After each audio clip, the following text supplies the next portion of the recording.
Happy day everyone! Ngayon magmukbang kami ng ramen, kasama ko po si Daddy.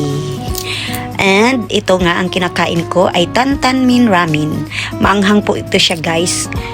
Isa to sa favorite kong kinakain pag kumakain ako ng ramen. Hinahanap ko talaga ito guys. Ang sarap nito, try nyo po. Dahil hayang yung mga nakilalitin mo niyo. Hindi mo karating.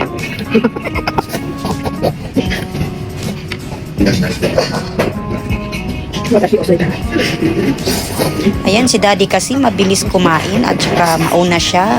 Kaya ayaw ko namang mag-antay siya, kaya pinapauna ko siyang umuwi. Pero syempre bayaran niya munang kinakain namin bago siya aalis.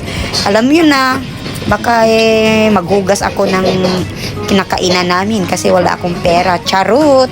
Ay, wala niya sa mga. Dahil may nadayo. Uy, wala niya sa mga. Lapat mo.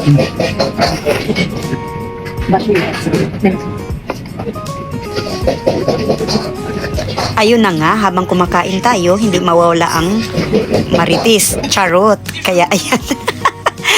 Tinanong ko kung matagal na tong ramen na dito kasi nung pagdating ko pa lang dito, nandito na tong ramen na to, ang tagal-tagal. Ang ganda rin kasi sa pwesto at saka ang sarap talaga guys.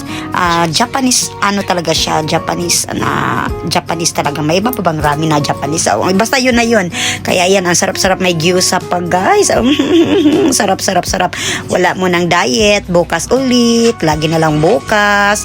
Ang sarap, pero ang kinakain ko lang dyan ang yung ramen lang guys, pero yung sabaw konti lang ang iniinom ko dyan kasi ang sabi nga nila, pwede naman kumakain ng ramen basta wag lang ubusin ang sabaw kasi nandyan daw yung nagpapataba sa atin. Ewan ko lang, charis lang siguro sa kanila yon, pero yan talaga ko guys, hindi ko iniinom lahat.